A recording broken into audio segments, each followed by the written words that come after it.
नमस्कार दोस्तों, मैं विनय दुबे मुंबई से। दुमका की अंकिता सिंह का हत्याकांड आपको भी पता है।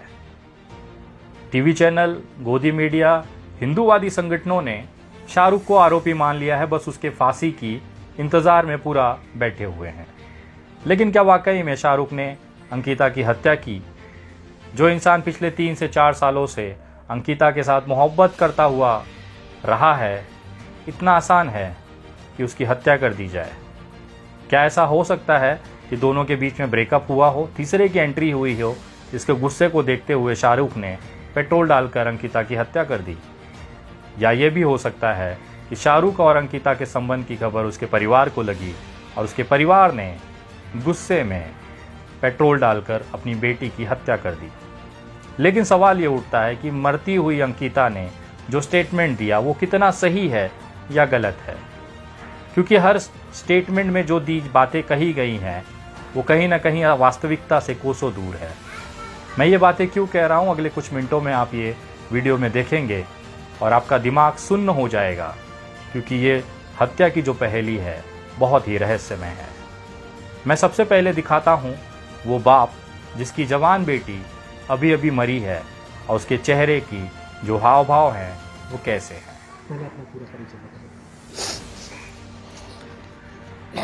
क्या सर, वो उसकी सिस्टर है। छोटी बहन थी आपकी? हाँ सर। क्या क्या हुआ था, थोड़ा सा बताइए ना घटना बारे में। सर, एक शाहरुख नाम का लड़का है, उसको रोज फोर्स करता था बात करने के लिए और उसको परेशान करता था 10-15 दिन से। तो उसको मना की तो उसको धमकी दिया कि हम तुम्हें मार देंगे। तो ये वो पिता है 4 बजे सुबह खिड़की से आके जो पेट्रोल छींट के कुछ घंटे पहले अपनी जवान बेटी को जलकर मरते हुए देखा, इन्हीं के हाथों में दम तोड़ते हुए देखा। लेकिन चेहरे पर एक शिकन तक नहीं। तो अचानक उठ के पापा गुटखा से इतना प्यार है कि चैनल और मीडिया के बूम्स लगे होने के बाद बाइट देते समय भी इन्हें कोई भी एहसास नहीं है कि अगर कोई देखेगा तो क्या सोचेगा। इनसे आप अगर कहीं ना कहीं इनके चेहरे पर अगर आप जो एक सामान्यता देख रहे हैं वो दिखाता है कि क्या ये हत्याकांड संजीव सिंह यानी कि अंकिता के पिता ने किया है। आपके स्क्रीन पर जो ये पत्र दिखाई दे रहा है ये कोई साधारण पत्र नहीं है। ये अंकिता के देहांत के पहले का दर्ज किया हुआ सरकारी बयान है, डाइंग स्टेटमेंट है, जिसके आधार पर एफआईआर क्रमांक 200/2022 अंडर सेक्शन 328, 307 और 506 दर्ज किया गया, जिसके आरोप में शाहरुख को गिरफ्तार करके जेल भेजा गया। ये बयान मैं पढ़ता हूं और एक एक लाइन में आपको इसकी विश्लेषण के साथ सबूत रखने की कोशिश करता हूं। इसमें लिखा है, मेरा नाम अंकिता कुमारी उर्फ छोटी है, उम्र 19 वर्ष, पिता संजीव सिंह, जरुआडीह थाना नगर जिला दुमका का रहने वाली हूं। आज दिनांक 23 अगस्त 2022 समय 8:30 बजे दुमका के PJMCH अस्पताल के बर्न वार्ड के बेड नंबर 10 से कार्यपाहक दंडाधिकारी महोदय, एक मजिस्ट्रेट होते हैं जिनका नाम है श्री चंद्रजीत सिंह जी, एवं नगर थाना दुमका से आए हुए ओम प्रकाश सिंह, इनके समक्ष में अपना बयान पूरे होश हवास में बिना किसी गम, लालच एवं दबाव के दे रही हूं कि आज से करीब 10 दिन पूर्व जरुआडीह का एक लड़का जिसका नाम शाहरुख है, वह मेरे किसी सहेली से मेरा मोबाइल नंबर लेकर अपने मोबाइल से मुझे बार बार फोन करके परेशान करने लगा। 10 दिन पहले। ये बात यहां पर सवाल पैदा करती है, क्या अंकिता और शाहरुख एक दूसरे से केवल 10 दिन पहले जानते थे? अगर 10 दिन जब पहले जानते थे तो एक हमारे यूट्यूब भाई जो समाचार चैनल चलाते हैं देसी तंत्र और रिपब्लिक नेशन, रंजीत कुमार और दीपक कुमार ने एक स्टिंग ऑपरेशन अंकिता के घर से किया। वहां से उनके पास ये मोबाइल का बिल मिला। उनके पास स्टिंग ऑपरेशन में जो मोबाइल बिल आपकी स्क्रीन पे दिखाई दे रही है ये दुमका के दुर्गा टेलीकॉम की है। 20 जुलाई 2021 को ये मोबाइल खरीदा गया। जिसने खरीदा उसका नाम है आनंद कुमार यादव। रियलमी का C11 ये फ़ोन है जिसकी टोटल कीमत 7,500 रुपये इसमें पड़ी थी। आपको जानकर हैरानी होगी कि ये वही फ़ोन है जो अंकिता सिंह यूज़ करती है। ये मोबाइल का बिल और ये जो डब्बा है ये अंकिता के घर से बरामद हुआ इन दोनों पत्रकारों को। हैरानी की बात यह है कि आनंद कुमार यादव ने ये फ़ोन दिया MD छोटू को एमडी छोटू ने ये फ़ोन दिया शाहरुख को, शाहरुख ने ये फ़ोन गिफ्ट किया अंकिता सिंह को आज से कुछ महीने पहले। अगर इस बयान को मैं हकीकत मानूं कि शाहरुख ने रात में 4 बजे आकर पेट्रोल डालकर आग लगा दी अंकिता को, ये मोबाइल का बिल और ये मोबाइल का डब्बा अंकिता के घर पे क्या कर रहा था, जो मोबाइल शाहरुख ने 1 साल पहले खरीद कर अंकिता को दिया।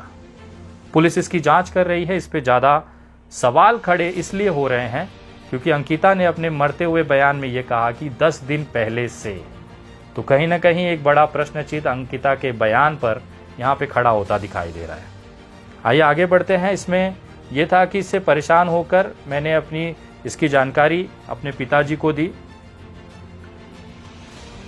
फ़ोन करके धमकी दिया कि तुम मुझसे बात नहीं करोगी तो हम तुमको जान से मार देंगे। रात में मैंने इस बारे में अपने पिताजी को बोली, वो बोले सुबह इस बारे में शाहरुख या उसके परिवार से बात करेंगे। रात में खाना खाकर सभी परिवार अपने अपने कमरे में सोने चले गए। मैं अपने कमरे में खिड़की के पास अकेली सोई थी। सुबह करीब 4 बजे अचानक मेरे शरीर के पिछले हिस्से में जलने का आभास हुआ। तब मैं जग गई तो देखी कि खिड़की के बाहर शाहरुख भाग रहा था।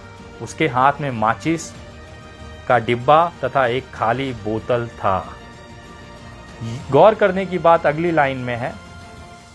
वह काला रंग का टी शर्ट एवं हाफ पैंट पहना हुआ भागता हुआ दिखाई दिया।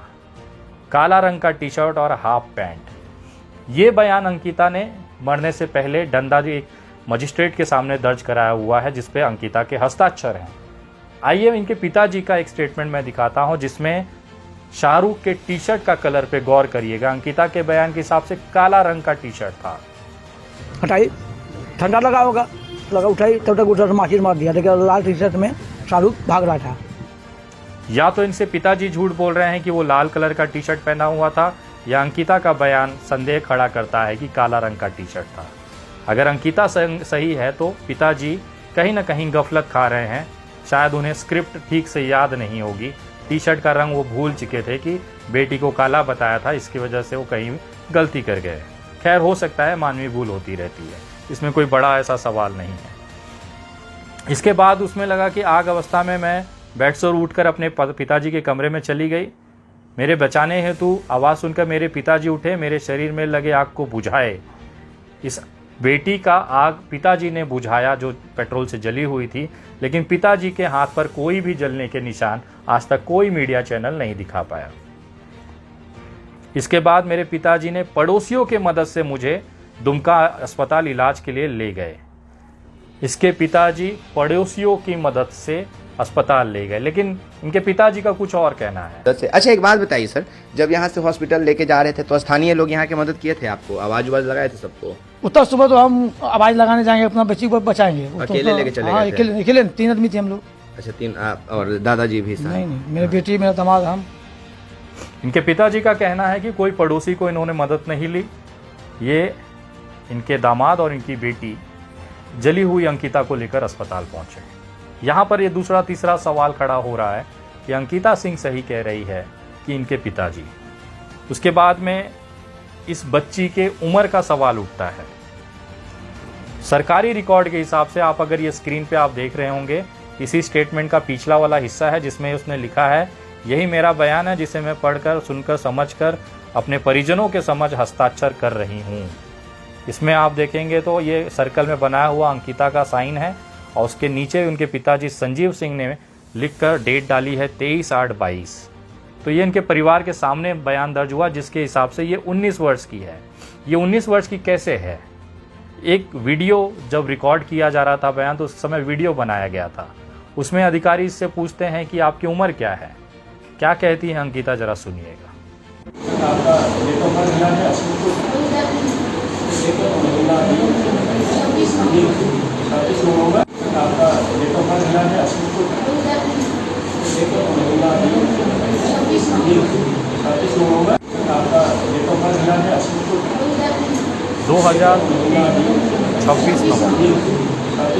डाइंग स्टेटमेंट, वीडियो रिकॉर्ड और पेपर पे 26 नवंबर 2003 के हिसाब से अंकिता सिंह की उम्र 19 साल थी, जो कि पॉस्को के दायरों में नहीं आती है। लेकिन अगर आप इस बच्ची का आधार कार्ड देखेंगे, ये आपके स्क्रीन पे अंकिता कुमारी का आधार कार्ड है जिसका नंबर है 792710358917।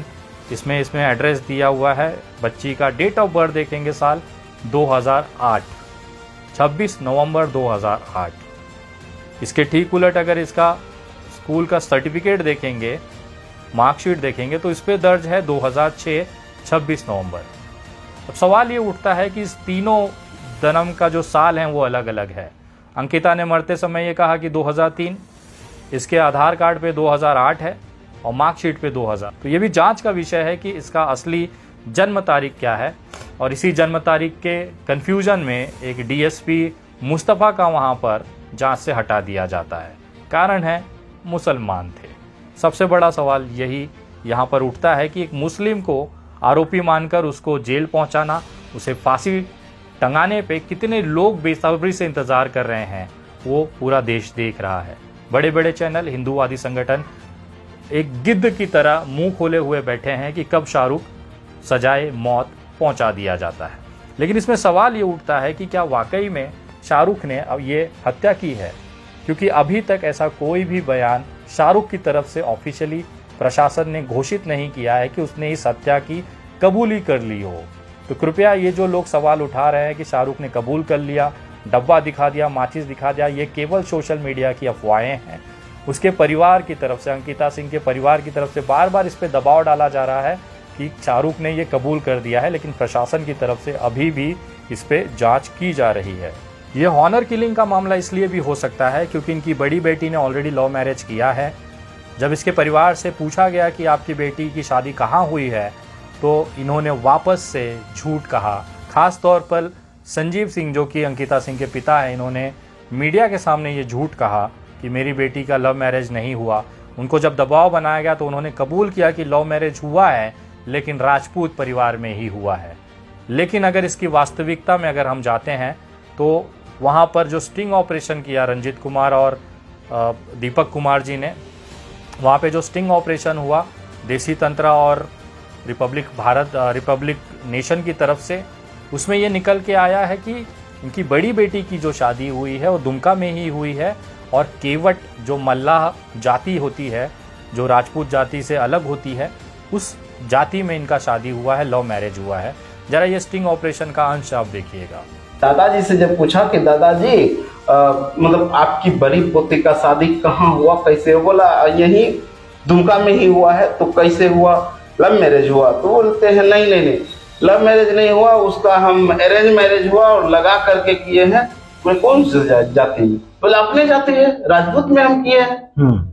अच्छा, आपकी एक और बड़ी बेटी भी है ना? वही तो जो यहाँ बैठी तो वही तो। अच्छा, क्या नाम है उनका? इशिका कुमारी। अच्छा, वो कहा जा रहा है कि उनके बारे में भी सोशल मीडिया पे अफवाह उड़ रहा है कि वो लव मैरिज की हैं, एंटी कास्ट शादी की हैं। ये बात कितना सही गलत है? क्या कि लव मैरिज शादी की हैं दूसरे जाति से, ये भी सोशल मीडिया पे कहा जा रहा है। नहीं, ऐसा नहीं है। ठीक है, तो अभी तो हम उनसे पूछे थे तो बोले हाँ लव मैरिज शादी है। लव से क्या है, अदर कास्ट से थोड़ी किया। अच्छा, अदर कास्ट से नहीं है। चलिए ठीक। जब हम लोग इसकी तहकीकात में घुसे तब क्या पता चला? जब हम लोग इसकी तहकीकात में घुसे तो पता चला कि वो केवट जाति से लव मैरिज शादी की है। अंकिता की बड़ी बहन जो कि जरवाडी के ही मुखिया रहे जीतू मुखिया का पोता है जी। वो जाति से केवट है, जिसे अपने तरफ मल्लाह कह ले या सन ऑफ मल्लाह जान ही रहे हैं, तो मल्लाह कह ले, वही जाति से आते हैं। और वर्तमान में जरवाडी का जो मुखिया है जीतू मुखिया, उसका पोता से शादी। अच्छा, तो कहीं ना कहीं ये बड़ा सवाल पैदा करता है कि क्या अंकिता के परिवार ने ही हॉनर किलिंग की है अपने परिवार की इज्जत बचाने के लिए? क्योंकि केवट में शादी करके बड़ी लड़की जा चुकी थी, छोटी लड़की मुसलमान में चली जाती तो शायद इनका सामाजिक बहिष्कार हो जाता। शायद इस कारण से अंकिता के पिताजी ने ही इसको पेट्रोल डालकर आग लगा दिया और अपने पिताजी, बेटी और बाकी परिवार को बचाने के लिए अंकिता ने अपनी मोहब्बत की कुर्बानी कर दी, ये कहकर कि शाहरुख ने उसे जलाया है। क्योंकि अगर आपको याद होगा कि अंकिता का जो पहला बयान आया था उसमें शाहरुख के लिए एक मोहब्बत उसके बयान में झलकती है। देखिए जरा उसका बयान, पहला वीडियो बयान, जिसमें अंकिता ने क्या कहा था। जैसे उसके लिए अभी हम मर रहे हैं उसको भी वही सजाए हो जाए। आप ऐसा चाहती? हाँ, जैसे उसके लिए अभी हम मर रहे हैं उसको भी वही सजाए हो जाए। जैसे उसके लिए अभी हम मर रहे हैं,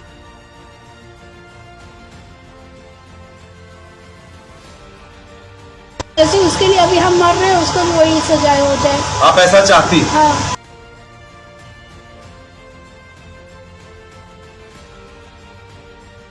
उसके लिए और उसके खातिर ये एक ऐसा शब्द है जो भावनाओं को प्रकट करता है। जिस तरह से अंकिता शाहरुख के लिए मरी है वैसे ही शाहरुख मरे, ऐसा उसका कहना है, न कि शाहरुख की वजह से वो इस तरह मर रही है। इसमें भी थोड़ा सा आपको जांच का विषय बनता है। लगभग ये तय हो चुका है कि शाहरुख और अंकिता आपस में प्रेमी जोड़े थे, पिछले कई सालों से एक दूसरे से जुड़े हुए थे। समाचार पत्रों में भी इसकी खबर चली है, उन्होंने भी जांच किया है कि वर्षों से अंकिता और शाहरुख जो है एक दूसरे से मोहब्बत करते थे। ये बात ऑफिशियली तौर पर बाहर आ चुकी है। दूसरा पहलू यह है कि शाहरुख को जिस तरह से आरोपी बनाकर उसका साथ सभी लोग छोड़ चुके हैं, हम ये जानना चाहते हैं कि असली जो कातिल है वो कौन है। बार काउंसिल्स ने घोषणा की है कि कोई भी वकील शाहरुख का केस नहीं लड़ेगा। तो इस मामले में संविधान को बेस रखते हुए मैं अपनी टीम की तरफ से ये निवेदन करना चाहता हूँ कि अगर शाहरुख की तरफ से केस लड़ने के लिए हमारी टीम में से निशांत वर्मा जी, जो एक वकील हैं, पैनलिस्ट हैं, पॉलिटिकल पैनलिस्ट हैं, टीवी चैनलों पे डिबेट्स में आपने देखा होगा, निशांत वर्मा जी को हम लोगों ने रिक्वेस्ट किया है कि ये शाहरुख का केस वो लड़े, ताकि जो हकीकत है अंकिता मर्डर केस की, जो सच्चाई है, उसके जो इन्वेस्टिगेशन है, उसकी जो जांच है, उसके जो सबूत है, उसको क्रॉस चेक किया जा सके। संविधान ने आरोपी को भी उतना ही अधिकार दिया है अपनी बात को कोर्ट में रखने का। लेकिन अगर शाहरुख को ये मौका नहीं मिलता है तो कहीं ना कहीं शाहरुख के साथ बेइंसाफ़ी होगी, नाइंसाफ़ी होगी। इसलिए हम लोगों ने तय किया है कि शाहरुख का जो केस है अंकिता सिंह के मामले को लेकर दुमका में, हमारी टीम की तरफ से निशांत वर्मा जी लड़ेंगे। एक लीगल टीम बहुत जल्द वहाँ के प्रशासन को मिलेगी और अपनी जो एप्लीकेशन है सुनवाई के लिए वहाँ पर रखेगी। और हम कोशिश करेंगे कि हर एक सबूतों को क्रॉस चेक कर हकीकत देश के सामने रखना। अगर यकीन मानिए शाहरुख ने अगर ये चीज़ किया है तो उसको फांसी पे चढ़ते हुए भी हम सभी लोग अपनी आंखों से देखेंगे। और अगर शाहरुख के अलावा इसके पिताजी या परिवार के किसी भी सदस्य ने ऑनर किलिंग के लिए अंकिता को मारा है तो यकीन मानिएगा वही सज़ा, वही इंसाफ इनके परिवार के साथ भी होगा। ये मैं दावे के साथ, विश्वास के साथ आपको कहता हूँ। मैं वादा करता हूँ कि जितना भी अपनी तरफ से हो सकेगा एक निरपराध को सज़ा होने हम नहीं देंगे और आरोपी को हम किसी भी हालत में छोड़ेंगे नहीं। आप लोग जो मांग उठाते हैं अंकिता के हत्यारों को उस वैसी ही सज़ा मिलनी चाहिए, तो मैं वादा करता हूँ उसके हत्यारों को वैसी ही सज़ा मिलेगी जैसा ये पूरा देश चाहता है। लेकिन सबसे बड़ा सवाल ये है कि हत्यारा कौन है। जय हिंद, जय महाराष्ट्र।